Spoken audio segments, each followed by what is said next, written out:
We live in an era where children are coding before they can write, entrepreneurs are expected to IPO by 25, and your phone has become your best friend, boss, therapist, and worst critic, all in one, and yet beneath the filter stories, coffee-fueled ambition, and pursuit of having it all, people are crumbling. Wired and tired, burnt out, checked out, anxious, lonely, and overwhelmed. So what's going on? The answer starts here.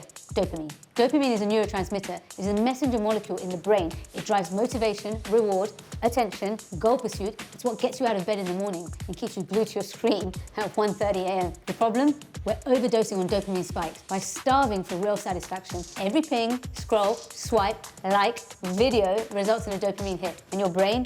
It's adapting. It's down-regulating your dopamine receptors, making you numb to joy, distracted, addicted to more stimulation just to feel normal. In the past, you got a dopamine hit for hunting food, making fire, or bonding with a tribe.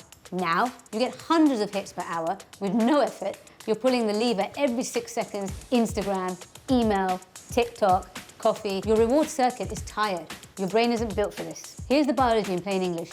Dopamine drives motivation and seeking. Serotonin governs contentment, mood and sleep. Cortisol, your stress hormone, spikes with overstimulation. Chronic stress depletes dopamine, disturbs serotonin, and overloads your adrenal system. Translation, you lose drive, your sleep, your joy, and your ability to focus. The dopamine crash manifests differently for everyone. Some spiral into anxiety and attention deficit, whilst others fall into apathy, low mood, and mental fatigue. Then there's hormonal chaos. Low libido, PMS, thyroid dysfunction, erratic cycles, the skin dulls, sleep becomes fractured, and gut flares follow. You're burning out and blaming yourself. But this isn't laziness, it's neurochemical chaos. We treat dopamine burnout like an injury to your nervous system, immune system, and hormonal architecture. We start with baseline diagnostic tests, including baseline bloods, TFTs, vitamin D, inflammatory markers, Dutch tests for cortisol, adrenal function. We also rule out differential diagnosis, including ADHD, depression, adrenal fatigue, hypothyroidism, anxiety disorders, and etc. Basics we can do at home include digital detox, supplements, including magnesium, glycinate, L-tyrosine, adaptogens such as rhodiola,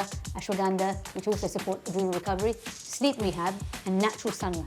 And things we do in clinic include neurofeedback to retain cortical balance, NAD and brain-derived neurotrophic factor, stimulating peptides such as SAMax, Selank, ozone therapy, which gives detox, oxygenation and mitochondrial reboot, red light therapy for ATP and neurovascular flow, exosomes and mesenchymal stem cells for neuroregeneration. Personally, I've been there, the dopamine spiral. So here's my protocol. Social media apps and Netflix, etc. are blocked by something called Opal, which is an app which limits screen time daily. NAD subcut and once monthly IV, Selank and SAMax peptides to reduce cortisol and improve resilience with the neuroadrenal axis, neurofeedback to optimize my alpha waves and calm me, and social interactions with my friends and family.